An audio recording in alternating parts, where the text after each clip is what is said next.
have the other ones available in there. Wait. But What? So, Luke, what are you drinking today? Coca-Cola. Morning on the way to the gym and set my ukulele on top of the car and then drove off down the road. Going to be the bow after that. Thank you. All right. Thank you for that. Thank you. Look at that. Yo! I learned my lesson from last time.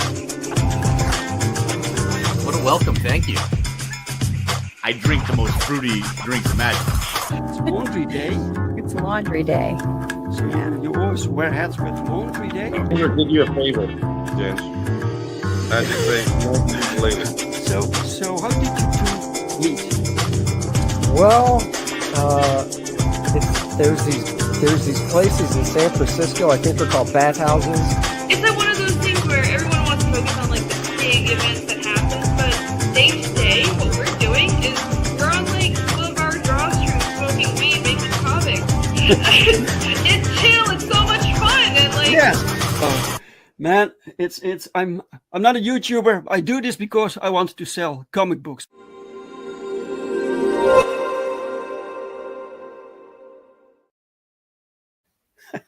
Woo! Yes! Yes, guys! Welcome everyone to another episode of A Drink with Brink, episode 184. 184 episodes. That's absolutely nuts. And then I see this intro with all the cool guests, and that's just a small section, a small selection, because I've had so many cool guests and so many awesome creators and people I read books from, and it's absolutely crazy, guys. It's crazy. But yeah, it's really cool, and I do this show to talk with other indie creators, but also to get myself like more into the zone of promoting my own stuff, because I have my own stuff to make, to produce, and to sell, and to market, right? And so yeah, it goes with the territory. So I just want to make comic books, but people like to support people. They like to see who people are, who the creators are. So this is why I bring creators on this platform, so they can talk about their wonderful campaigns.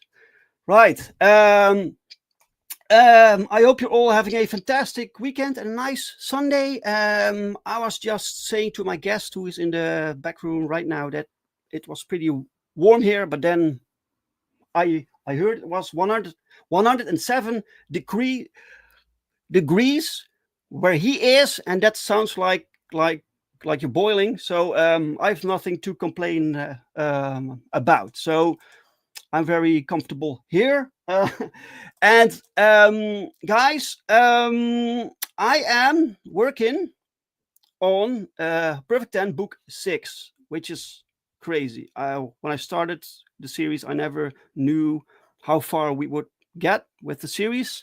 And now we're doing issue 6 with the same creative team that we started with. So absolutely nuts. And issue 6 ends the arc. So the story arc is done with issue 6. This means we will collect everything in a trade paperback, which will launch soon. So we're working on that. And Fowl and Daniel, the artists of Perfect 10, they made the cover for the trade paperback. And I think it will be cool to show you guys at the end of this show. So at the end of this hour, I will show you guys the cover for the upcoming trade paperback. I'm so excited and so happy. It looks fantastic. Right. Let's see. Today's campaign, I linked today's campaign in the chat, but it's also in the description of this video, so you can check it out. Edith, welcome, Edith. go, Dave. Oh, thank you so much for the support. You know, this really matters. You know, the support for you guys. Without you guys, I can't do this. So thank you, Edith. Mike, welcome, Mike. Fan of JDN, Jamie Comics, Cosmonaut Comics. You managed to change the name. Excellent. Excellent. It's a wet day off over here to turn everything green outside, but good for staying inside to drink with Brink, then read some comics after. Cheers, Dave and all. Yeah, excellent. Well, thank you. Thank you for being here, Mike. It's always cool to have you in the chat with us. Enjoy your drink and enjoy your Brink. Hail, Jamie and Dave, and the chat says Shadowhawk Talks. Welcome, Shadowhawk Talks. Nice to see you. Madness, the Madness Entertainment Group. We are broadcasting through the Madness Entertainment Group, guys. So multiple destinations. Hey yo, welcome, Pops. Nice to see you, sir. Yes, stay tuned for that cover. It's coming up. It's coming up, guys. Christopher Blaylock, fine art. Welcome, Doc Blaylock. Welcome, sir. Hail, here, howdy, and ahoy. Yes, sir. Doc, yes. Doc Blaylock. Nice to see you, sir. Really cool. Right. Also, guys, I've been reading some indie comics because I have this giant stack of indies, and I promised myself to read at least 3 books per week, right? And sometimes I'm pretty impressed with the writing, and we are doing we have this series called Power Trip, which tells shorter stories from the Jamie Comics universe, and I will be reaching out to some writers who kind of impressed me with the writing. Maybe some people would be interested to write some stories for our anthology series. That will be fantastic. So I like this series to be featuring stories made by different creative teams, right? So other creators can play in the sandbox of Jamie Comics. That's really cool to me. All right, guys. Enough rambling. I've been rambling. I'm sorry. Sorry about that. It's time for the guest because we have something. Some cool stuff to show and talk about, and so let's do this. Let's do this. It's a returning guest to the show. Oh, Crenshaw's also in the chat. Crenshaw, welcome, sir. Hello, Dave and chat pals, drinking coffee with a little Kahlua. All right, enjoy, sir. Okay, time for the guest, guys. So let's do this. Let's bring him on. Ladies and gentlemen, may I have a very warm welcome for the guest of the hour, Mr. Chris O'Hara.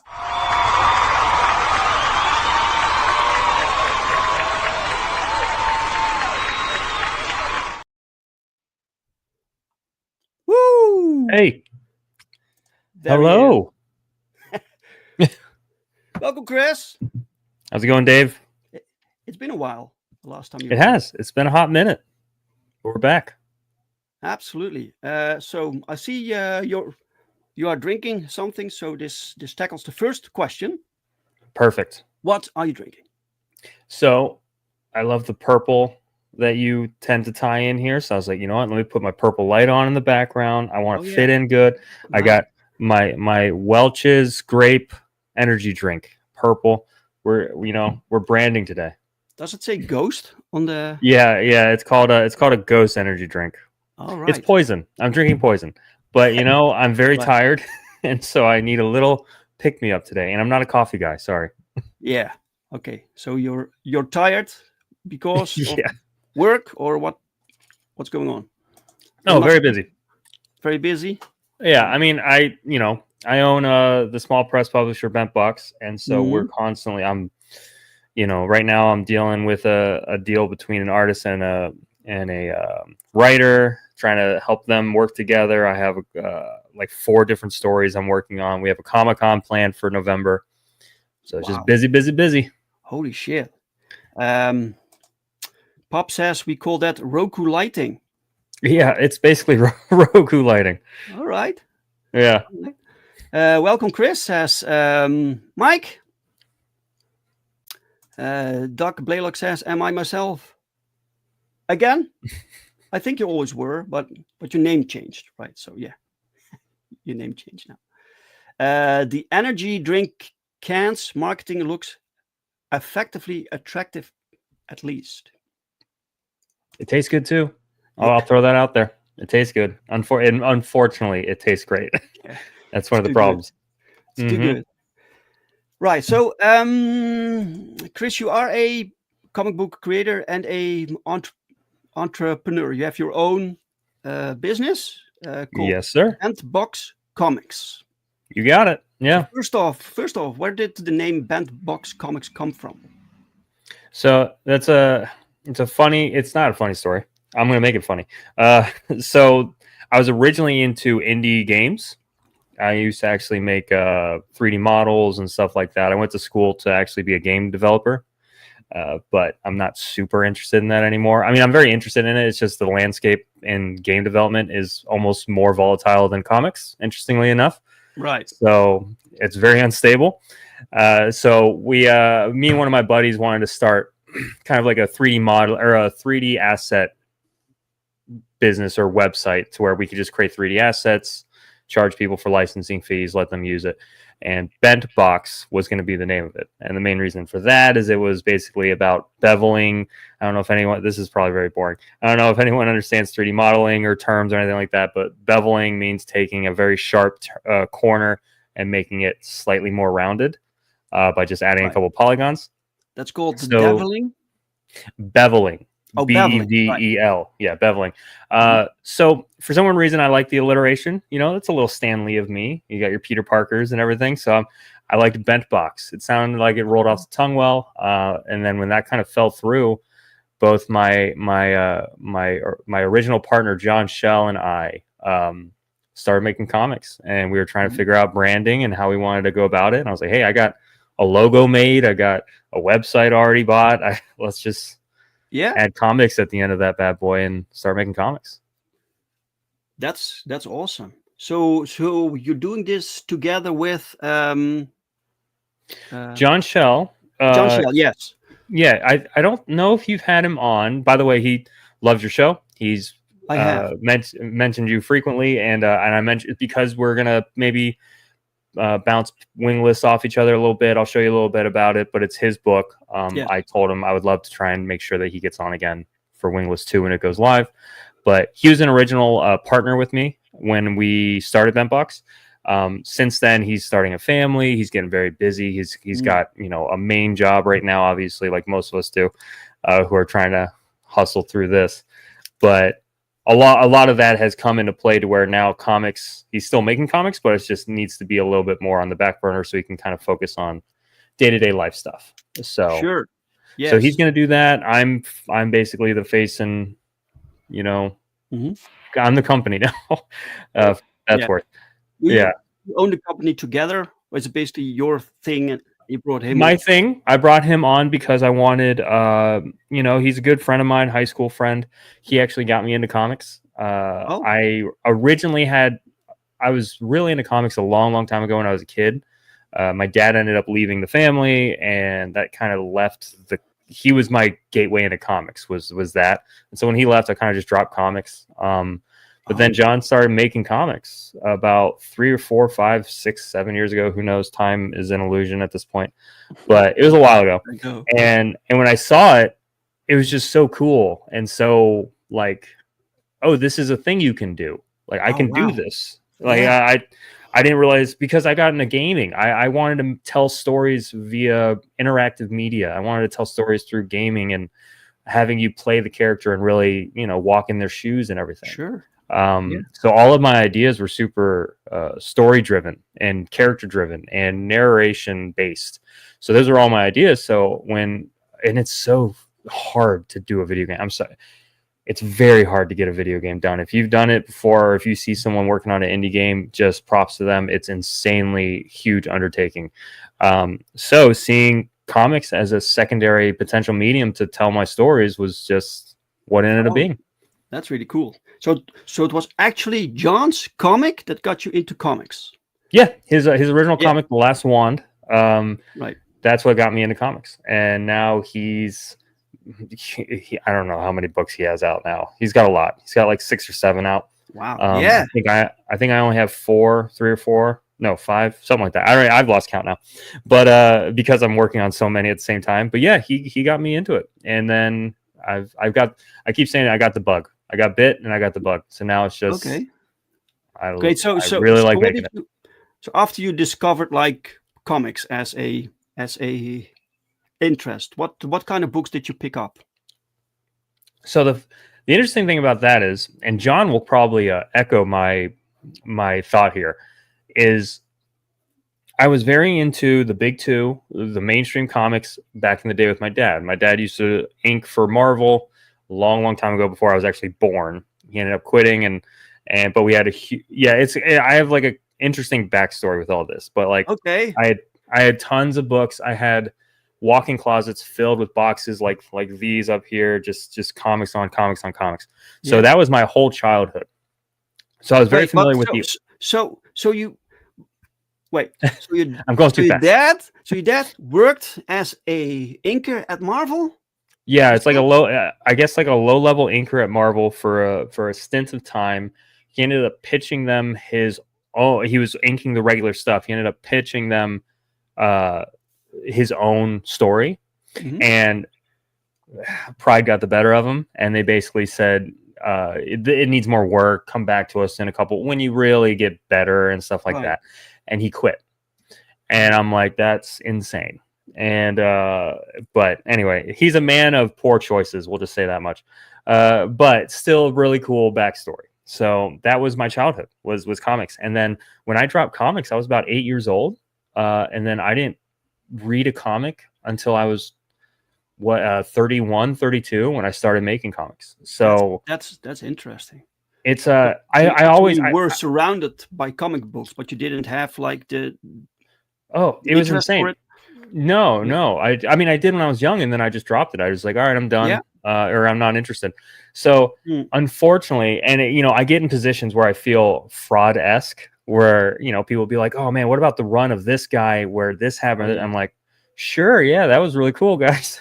I won't lie though. I'd be like, dude, I don't even know what you're talking about. I'll have to check it out. Like, let me know more. But otherwise, when I got back into comics, it was primarily indie. It was primarily indie. So like Garvey with I Brought a Hammer to Hell. I enjoyed that series very much. I have a stack of indies. That's what I'm back into. So I really want to get into Absolute Batman, just because I've heard so much good stuff about it. But otherwise, I'm very just indie. So those are the books I read. All right. Cosmonaut Comics. Welcome, sir. Welcome, Marinus. Guys, you can subscribe to Cosmonauts Comics YouTube channel. He does daily comic book reviews. It's really cool. I got a couple for you, Cosmonaut. Mike says beveling as in carpentry. Oh, that's a carpentry term also? Yeah, I think it's quite literally the same thing. Okay. It's basically like squaring out an edge. I don't know if that's the best way to put it, but yeah, I think it's basically the same as 3D modeling. Sure. Mike says industry mentalities have become very unstable. Yeah, definitely. Like, share, subscribe. Dave is only 2 subs away. Yeah, that's crazy, guys. 2 subs away from 700. How did that happen? When I started this, I was like, I'm happy if I get 25 subscribers, but it's crazy. Darius Artist. Welcome, sir. Just dropped in. This looks interesting. Yeah. Welcome, Darius Artist.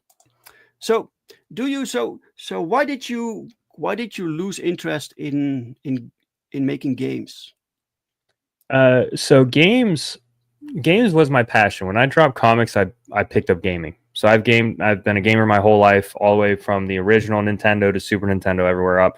I've played every single console. You still play games, right? Oh yeah, I still play games. Yeah. Whenever I have a minute. Thankfully, I married a gamer wife, so like we're set. My kids are playing games. I know. I couldn't be more blessed. Holy shit! So yeah, I'm living the dream right now. But making games, unfortunately, I became very jaded in that area. I just don't. I love the idea and concept behind it, and every once in a while, I'll see like a Twitter post of an indie studio making something that looks amazing, and it just like brings me back to some of my game ideas that I have, and I'm like, I want to make a game so bad, and then I just go no.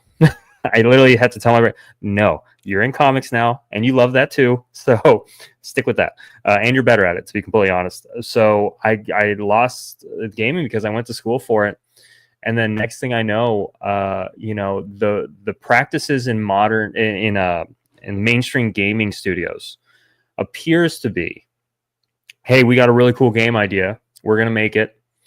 Let's hire 700 people to make it. Sweet. Game came out. Awesome. Launch day. Great. Cool. Hey, everyone, you're laid off. We don't really have a secondary project ready or lined up. There's no reason to keep you on. All we need are the people who can maintain the game. And then you just go, okay, I'll go find a new job now every 3 years. No interest in that. Like, it's just, I have a family. I got married young. I had kids. And then just the unstable nature of game development. I'm like, nah, I'm not interested at all. As much as it would be amazing to be a part of it, I'd much rather just do my own thing with comics. Sure. Yeah.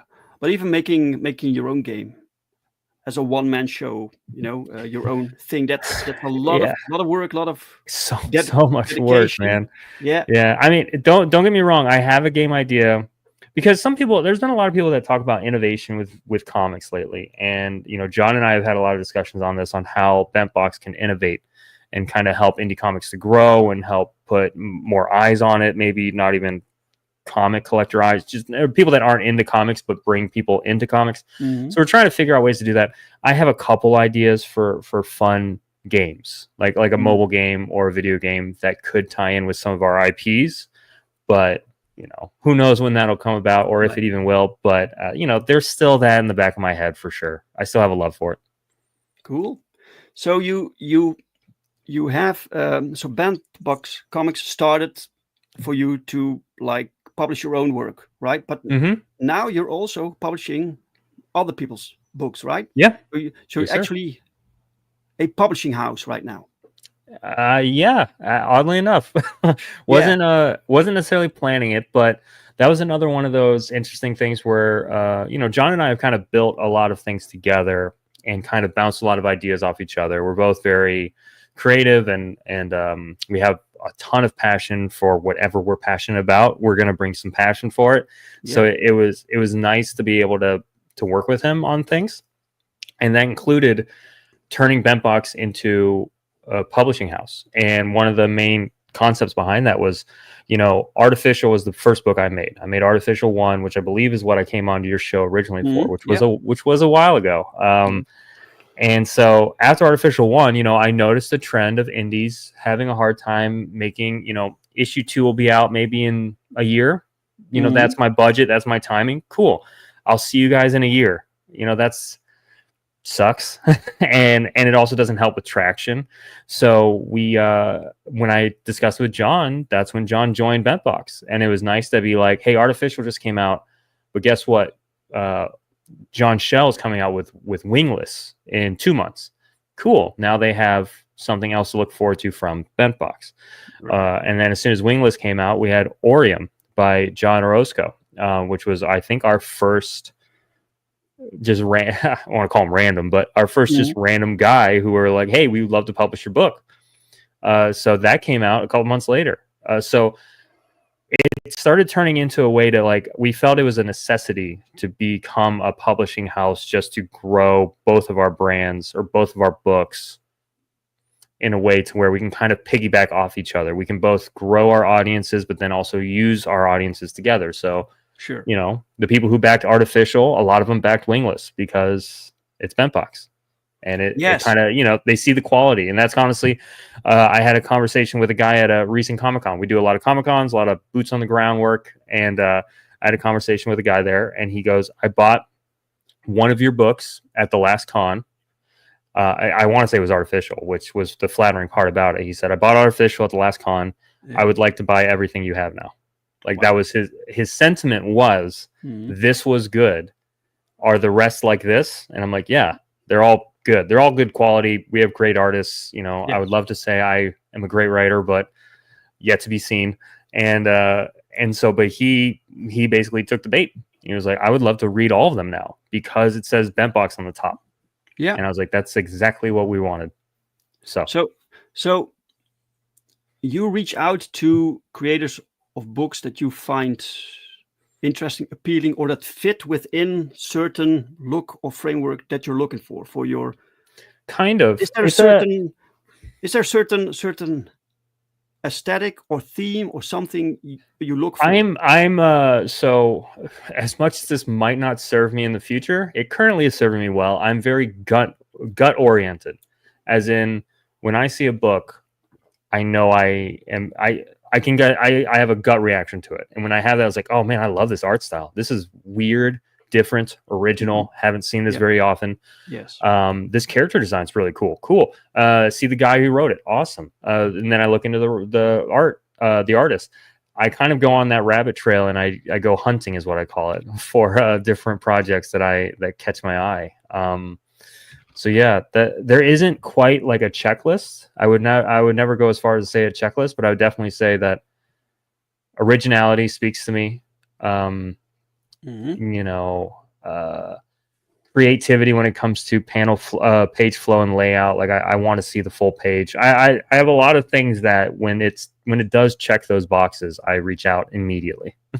And one of those people is actually a guy right now. We haven't made it official yet, but if anyone's familiar with Dave Schwartz, he's an artist from America. He's done a bunch of different books, but he has his own series called Confederate Monster, and it's one of those ones where I saw it and I was like, immediately messaged him. Yes, that sounds really familiar. Yeah, so he's got an amazing series that he's been working on, and he's getting ready to wrap it up. And I've had many meetings with him, and it's all but signed on the dotted line that he'll be joining BentBox and bringing his series to BentBox, and we'll have it here on our website to sell. So, I'm so excited for that. But that's kind of how we've been growing the brand. I couldn't think, bless you for how much you've done under your own brand and how insanely well it's grown. Like that's the kind of stuff where I almost didn't even have the confidence to do that. But then again, I was just getting my feet wet. So it was definitely how do we grow this? Like, what are our ideas for that? And we kind of leaned on each other. You know what I mean? We leaned on other creators. We're kind of like building a brand. Yeah. Yeah. Did you say that you started this about 7 years ago? I started 4 years ago for me. John was in it for John was in it for about 3 years before I was. Wow. Look at this, man. Within 4 years, what you established here. That's really cool. It is kind of crazy. Yeah, this is your website, by the way. I brought it up, BentBoxComics.com. It looks really professional, really cool. You have your own style, clear style. And people can see some examples from books that you have. Yeah. That you're publishing right now. True Believer, Blossom, really nice. Look at this. This looks really cool. Our Monsters. This is now in pre-launch. Well, that's Our Monsters Volume 1. Okay. This will be the issue, quote unquote, issue 2, Volume 2 is what we're currently in pre-launch. So issue 1 came out. This is jumping the gun, if you will, unless we want to get into it. But issue 1 of Our Monsters came out last October. It was basically a Halloween-based book. And then it went so well that we had a plan to kind of make this an annual Halloween series. So we're ramping up for October. We got Volume 2 almost complete. Wow. Before the campaign in October. That's fantastic. So you have the book almost complete before the campaign. Wow. Mike says AAA has for so far too many years by now meant the budget of the game's project rather than even any intentions for its quality. That's one of the most accurate statements. Yes. AAA doesn't mean quality. It means budget now, which is rough. It means a lot of money. Yep. There's artist says, what's an example of creative page layouts? Let's see. Actually, here, can you go scroll on the right here? Of this wheel that you have kind of going, you should be able to press that arrow right below you. Actually, if you want to scroll, it's harder when we're doing. Sure. Yes. You might be able to see Artificial 1, I think. Here, go ahead and click. Keep going. Right there, Artificial 1. Artificial 1, yes. Click on Learn More. Let me just see if I have a preview page up for this. I think I do of the one I'm thinking of. So the one on the far right, This one. Yeah, go ahead and click that. So this, and this is kind of tooting my own horn, but not necessarily my own horn. This is tooting Gabriel Fonseca's horn, who is the artist, because he did layout and design for this page.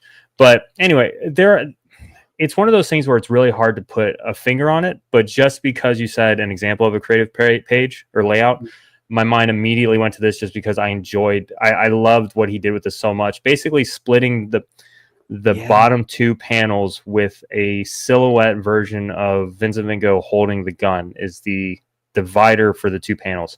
It's just cool. And it's interesting, a little bit more unique. It's a little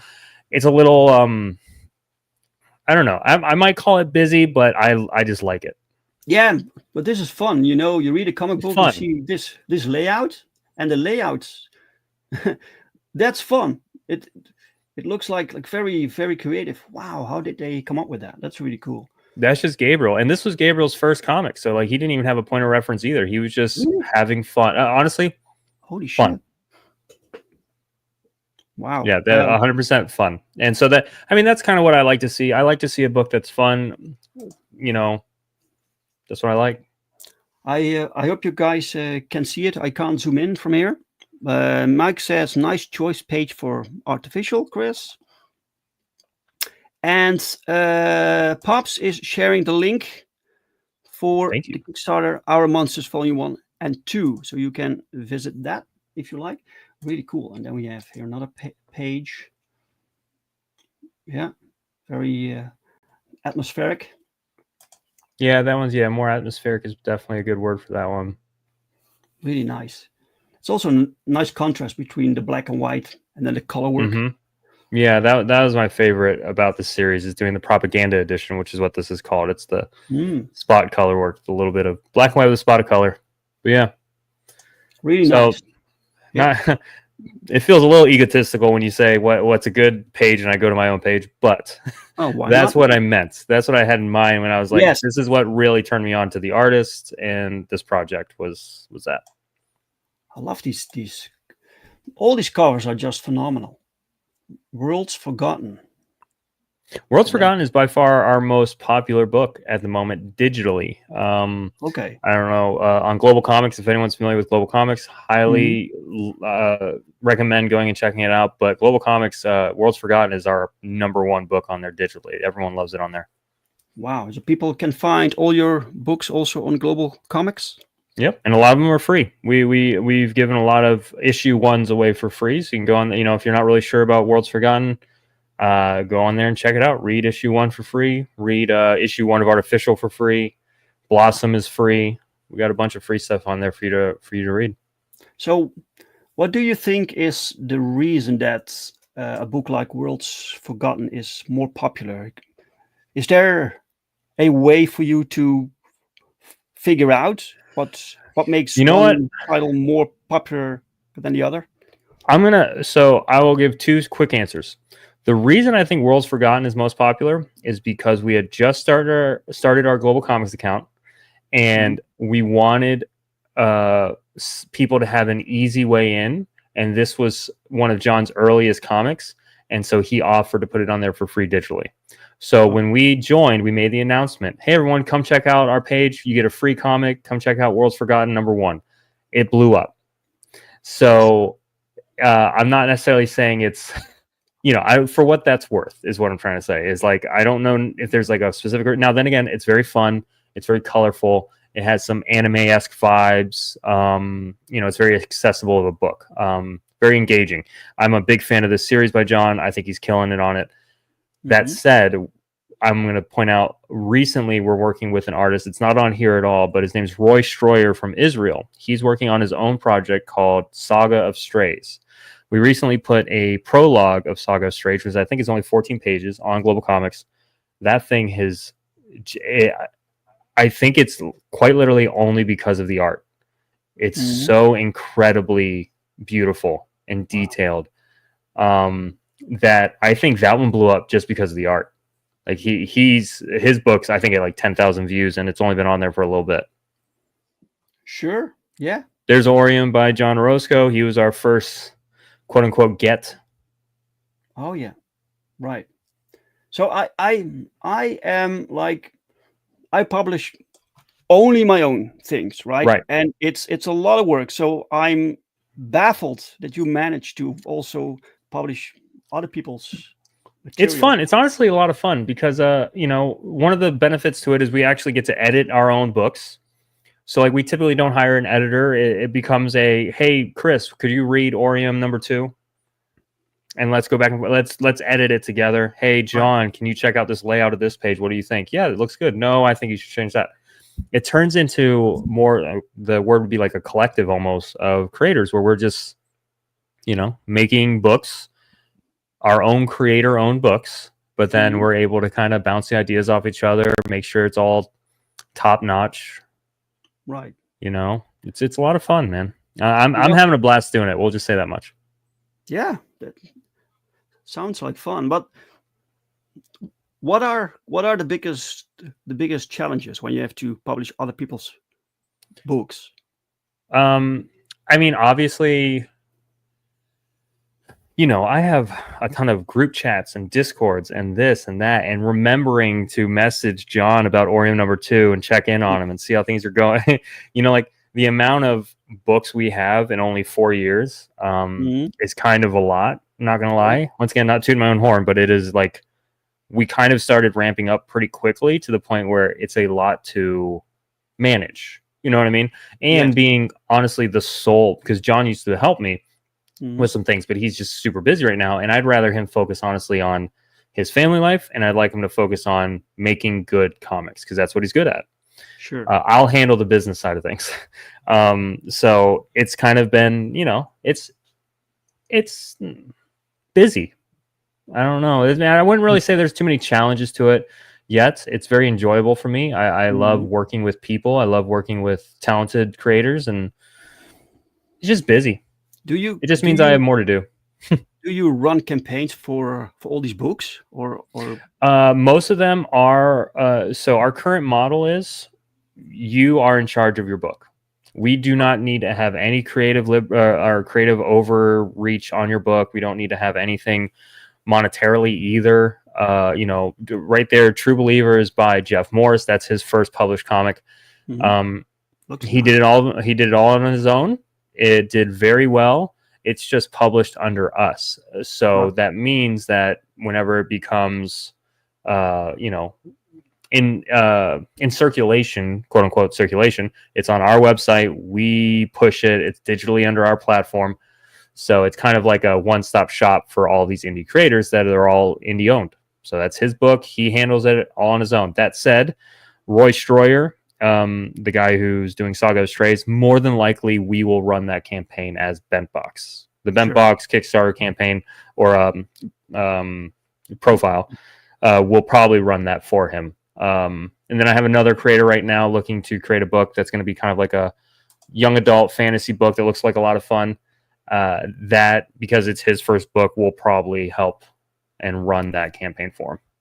Right. There's R says that True Believer cover has an interesting style. Yes, it does. I love that style. Yeah.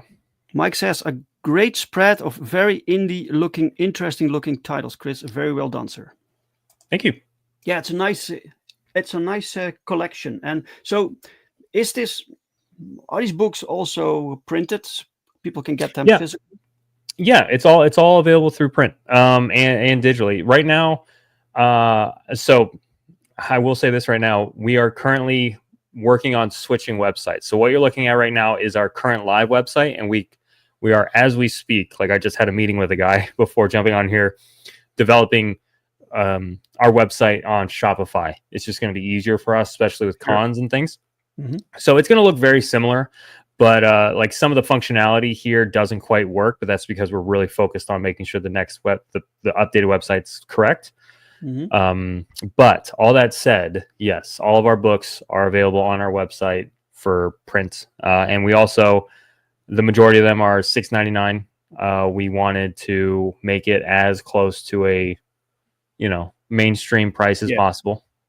We want to make it very, which nowadays is almost like $5 or $6. So yeah, that's why we're like, okay, cool. We're getting close to mainstream prices. Yes.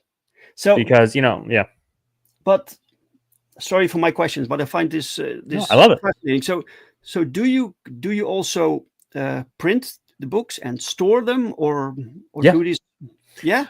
We do a little bit of both. We have a local printer named Comics Well, or not Comics Well. I almost said I do like Comics Wellspring, but no, it's not them. Comic Impressions. I don't know if anyone's familiar with them. A lot of indies in America use them. Thankfully, they are 40 minutes from my house, and I found that out after using a bunch of different. I didn't even know about them. I used 4 different printers before finding these guys a stone's throw away, and I was very upset, but also relieved that I had this guy right here. And they're extremely talented, very professional printers, and very affordable too. Plus, I don't have to worry about shipping. I just take a 40-minute drive, pick up my books. So it's perfect. That said, yes. So like we have a huge stack of Orium, which is John Roscoe's book. He's in Scotland right now. So it's a little harder for him. That's another reason why we're publishing things, is it's harder for him to reach an American audience in Scotland. I'm like, dude, let me, join BentBox. We'll work on it. We'll grow your audience in America. So we hold the majority of these books. I have them here in my house, in my office, boxes. These have a bunch of comics in them. But at the same time, we also encourage people to sell their own product. Orium is John's baby. John Roscoe made this book. It has his name on it.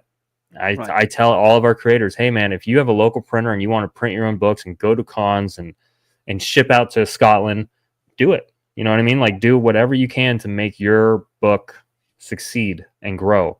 We'll handle things on our end over here. So if we ever get let's say a guy in Scotland orders Orium from our website, I just text John and say, hey, here's the shipping address. You have a bunch of them. Ship it to your guy. He's right down the street probably. And then whenever we get an order in California, I go, hey, I'll handle that. Wow. Crenshaw asks, is Orium in stock now? Last time I checked, it was sold out. It was sold out. That is one of the issues with working on a new website, is we had to drop the people who were managing this current website, and now none of the stock is updating correctly. Orium is in stock. However, it's just not available to be bought on this website, which is why we're working pretty hard to get the next website up. I'm hoping by the end of the week, but we do have it in stock. So trust me, as soon as it goes live, the new website, I'm going to be posting all of our books, promoting them, because we have them all in stock, that we can get them physically. Great. So a little bit of patience. So from next week, they can order the books, right? I'm hoping next week. I don't quote me on it, but that's my goal. Website stuff's fun. Yeah. All right. Let's remove this because we have something else to show. You have a sign-up page right now for Our Monsters Volume 2. Yeah. Let's bring it up for a moment. Wait. Stop this one. Stop the screen. Yes. Stop this one. Present. Then share the screen. And now we go to Our Monsters Volume 1 and 2. Maybe that way. There we go. On Kickstarter. People can get notified. So, guys, the link to this is below under the video. You can sign up, right? So, Our Monsters Volume 2. What is this about? So, Our Monsters, I'm going to start from the beginning. Our Monsters Volume 1 was a very experimental and interesting project that kind of fell into my lap. It was definitely one of the remember how I said I go hunting sometimes? It was in the process of hunting, I found a very young artist from Brazil named Luna A, or at least that's her social media handle. Yeah. But she had a picture that was so creepy and unsettling, but yet at the same time I couldn't stop looking at it. Like, it was just, I loved the art style. There was something about the art style and the storytelling that was done. It was a single page horror story on her Instagram. So I reached out to her. I said, hey, I didn't reach out to her yet. I went stalking, just to be completely honest. I just looked through all of her stuff. I found a folder, like a whole collection of them. And I'm like, these are incredible. I love them. They're very creepy. So I reached out to her and I asked her, I was like, have you ever considered putting these in a book, in a comic book or a graphic novel form or anthology, like whatever have you? And she said, actually, yes, I was interested, but I wasn't sure how to go about that. So I was like, well, you're talking to the right person. I was like, let's have a discussion. So basically, we've developed a really fun relationship now where the original one was taking all of her really creepy drawings and putting them into an anthology type book called Our Monsters. And it is single page horror stories based on Brazilian lore. And it's really fun, but I will say the original one was, like I said, dive into 30 pages of pure nightmare fuel. Now that actually might change because we're actually potentially adding more to it. Don't know yet. Yeah. It depends on how much we add before the campaign goes live. We might just put as much as we can into it. But the first one was very much just her pages that she already did. She just came up with these really creepy. I'm like, why were you drawing these things? What's wrong? And what's the matter with you? Yeah. Yeah. Are you okay? But so it was pretty much all hers. We needed about 4 or 5 to fill out to make it feel like a nice full volume. I ended up writing those, which was fun and challenging to write a single page horror story with no dialogue. But I wrote a handful, and so far I haven't found anyone that has been able to like pick out the ones I wrote versus the ones she already created, which is nice. That means maybe I did justice to her thought process and style. So for volume 2, it's a from scratch creation off the heels of volume 1. It's going to be basically a very similar vibe of single page horror stories, no narration. I have some I can show you that I haven't shown anyone yet, if you're interested. Oh yeah, absolutely. Just to give you guys a vibe for it, especially if you're not familiar with Our Monsters Volume 1. No, this is the first time I hear about it. Why did you choose for the format of 1-page stories instead of a longer story? Because that's what she had. Okay. That's what I mean. It was quite literally an experimental type book. We weren't sure if it would do well. We didn't know if it was gonna. The way she was making pages, and you'll see it in a second. I'll show you some of them. Sure. It was a single page horror story. It was a setup, and then just a weird, unsettling final panel that made you just go, "Oh, okay," or like it gave you like a weird feeling, and that was it. And so I just really was impressed by that, because that's challenging to do that with a single page, no words. Absolutely. Plus, you have to think of a new story for each page, right? So yeah. Now I will say, so right now the format is, and if you're familiar with volume 1, anyone out there, like single page sentence horror story. Sorry, I saw a comment before it popped up. Yeah. But yeah, like that. That's honestly a huge inspiration for me. I was a huge fan of the single sentence horror stories. Man, I love those. But similar concept. So like basically 1 page on the left is kind of like your title. That's what we're formatting it as. That's kind of the only words in the book are the title, and it'll be something weird. And so you'll see it when it comes out, and then the right page will be the story. Really cool. It's a lot of fun. Here, I'll show you 3 from the current one. Let me see if I think I got it. Mike says that showcase pic of Our Monsters Volume 2 looks great and suitably creepy. It's the same as if you look back at our last campaign for Volume 1, you'll see it's we're definitely sticking to that the creep factor for sure. Really all right, nice. Hold on 1 second. Let me pull it up because I also want to make sure. I'm going to show off this one first. Sure. So guys, you can find the link to this below this video, right? So, all right, there we go. Wait, this one remove, and then we add this one.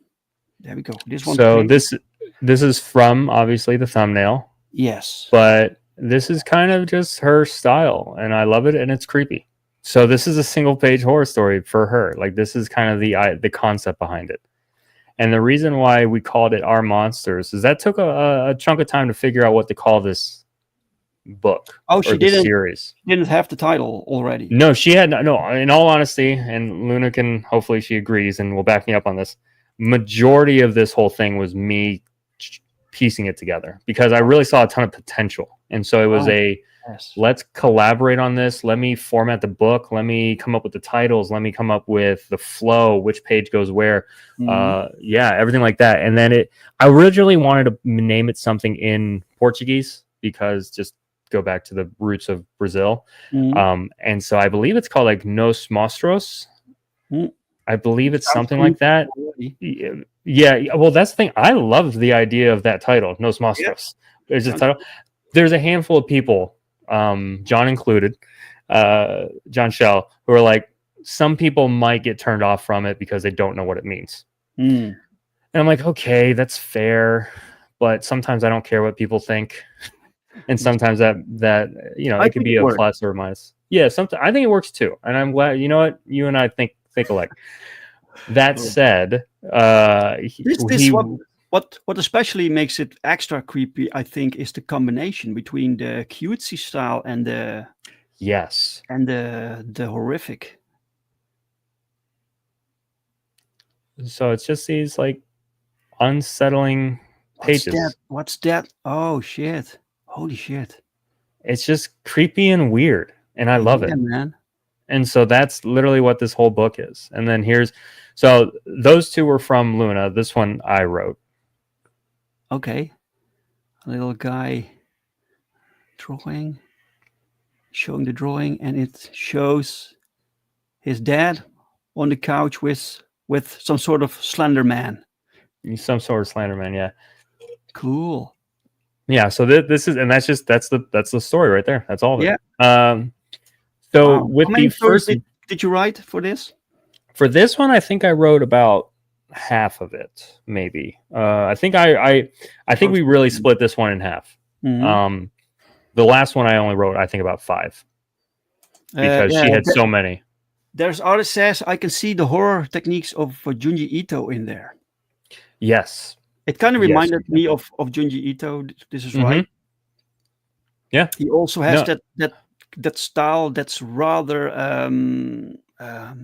innocent, but once the horror starts, it gets really graphic. What's the term? It lulls you into a false sense of comfort. This like innocent vibe in the beginning, like a normal manga, right? Yeah, it's like, oh, that's kind of cute. Look at this little kid drawing a picture, and then you're like, what the heck? And that's what all of her pages were when I first met her. I was like, these are amazing. Creepypasta, yes.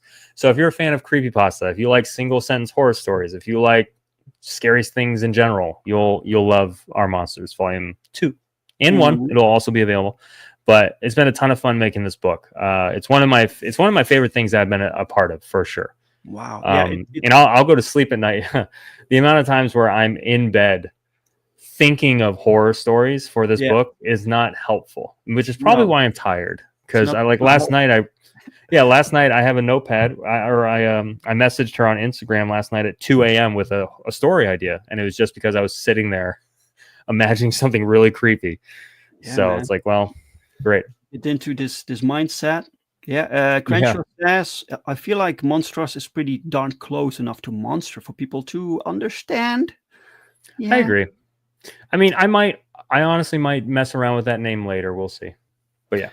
There's others says protagonists are kind of simplified and relatable, while the monsters are very detailed. Yeah, it's also true. Yeah, it also works.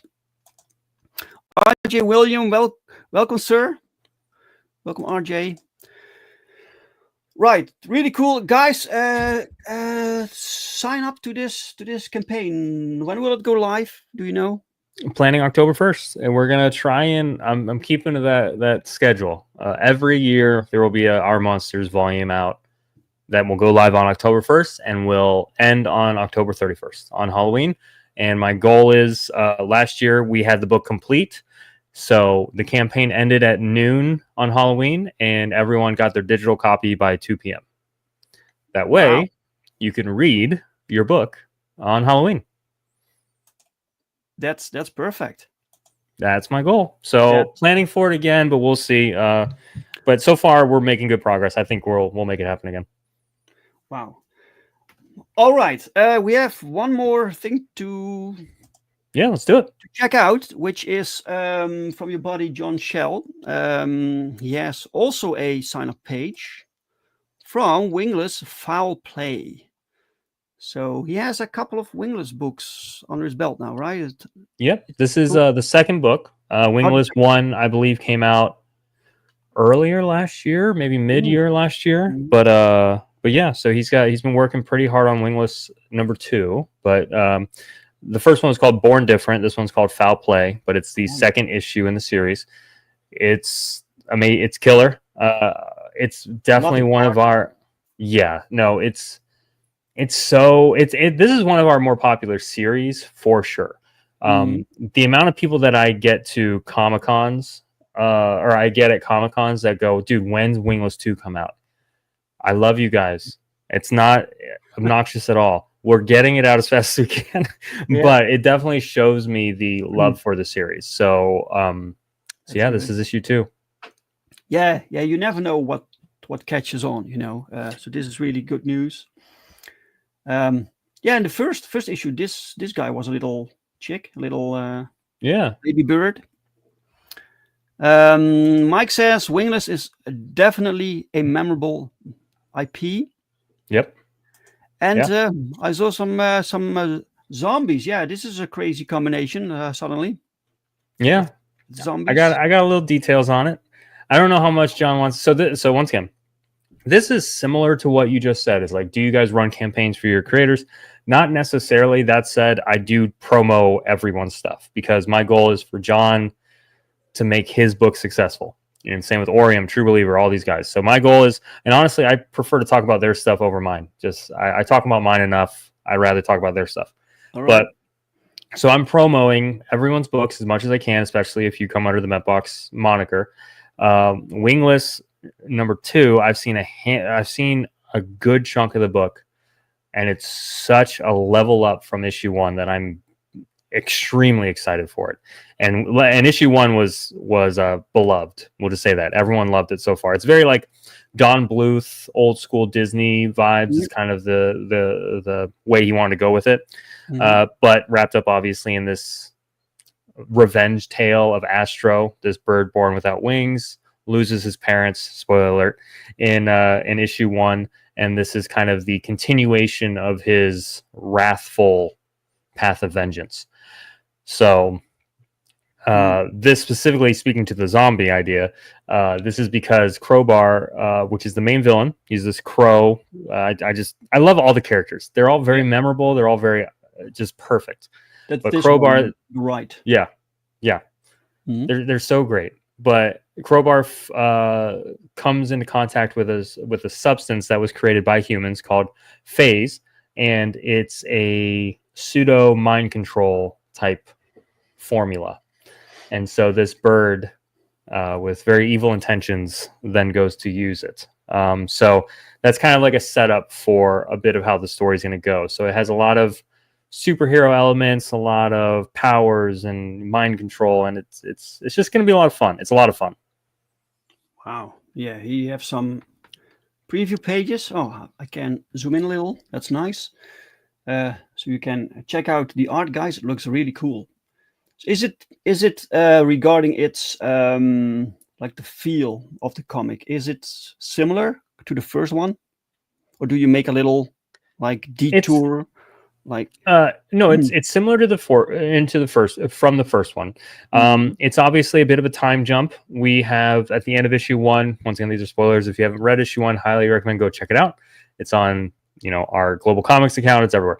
So at the end of issue 1, we see Astro all grown up and basically getting ready to rough up some of these inner city birds. And that's kind of the quick glimpse into how Astro has let this anger and wrath and vengeance kind of consume him. So now that he's in this state of mind, this issue shows him begin to train for his path of vengeance. So he's trying to get better and be able to take on these villains that have come to ruin his life basically, or did ruin his life. So like this right here is a training sequence between him and this bat character. John gave me a ton of backstory into the bat, and I don't know how much of it he's going to put into the book, but it's very funny. Let me just say that. Or it's amazing. Really cool. The art style is fantastic. Yeah, the artist. I'm gonna forget her name, or I'm gonna forget how to pronounce her name, but she's Italian. Man, that's gonna bug me. I can't remember her name, but yeah, no, she's incredible. The colors is great. I believe the letters is done by Letter Squid, if anyone's familiar with him. Yeah, the lettering works. Yeah, fantastic. it's a top-notch indie comic, man. Absolutely. Look at this. Really cool. It's colorful. It's bright. It's interesting. Very, very animated. Yeah, she captured like movement well, action scenes well. That can be kind of hard to capture in still image form. You know what I mean? But she nailed it. There's artist says gives me Ninja Turtles vibes. Yeah, a little bit. Yeah. Mike says even Ninja Turtles Adventures by Archie Comics got dark and brutal. Yeah, people I mean that's dark and brutal. You know. So. Yeah, that's kind of like one of the things we were saying is like the amount of kids that would come up and want to read Wingless. We did kind of give a smidgen of a disclaimer where we're like, okay, it looks semi cutesy and once again that old school Don Bluth Disney vibe. I was like, but you remember how in old school Disney, like the parents died always, or someone died. There was tragedy involved. There was like life lessons. There was all these things. And so, we're leaning into that. Like John is leaning into that. It's going to be brutal. It's going to be harsh. It's going to be fun. So we kind of, we made sure to put that little, just to make sure they knew. Yes. Well, it looks fantastic. Guys, the link to this sign up page is also below this video. You can get notified. Do you know when this launches? Yeah, so this one I believe is August 12th, so this one will be sooner. All right. I definitely wanted to get the word out here. I'm probably going to be doing a handful of other shows pitching it, as well as John should be on a couple shows pitching it and promoting it, but this should go live August 12th. So this one will be the soonest released BentBox Comics book, so I highly recommend going and signing up for it. And then right after this, a month later will be Our Monsters. So we'll have a couple of books to look forward to this year. You're a busy man. It's fun. It's not work if it's fun, right? Yeah, absolutely. Yeah. Remove. Welcome, Geekman Masters of the Thunder Nerds. Welcome. Look at that cool avatar. It's pretty sweet. Yes, that's nice.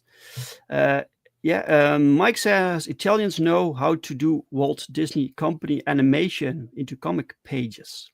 Yeah, they do. Apparently, yeah. They're good.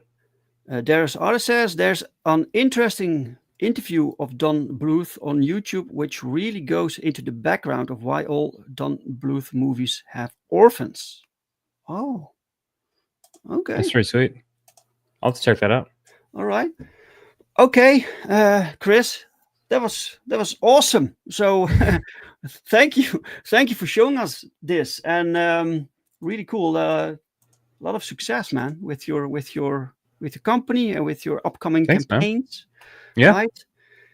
Fantastic, guys. I appreciate it. We are at the end of the hour. We went over the hour even, and I promise you guys, I would show. I would give you guys a preview of the cover of our upcoming trade paperback of Perfect 10, the Perfection Collection. So let me bring it up. Oh, wait, this is the wrong one. Sorry, stop the screen. Let me share the screen, and then we go to window. There we go. All right.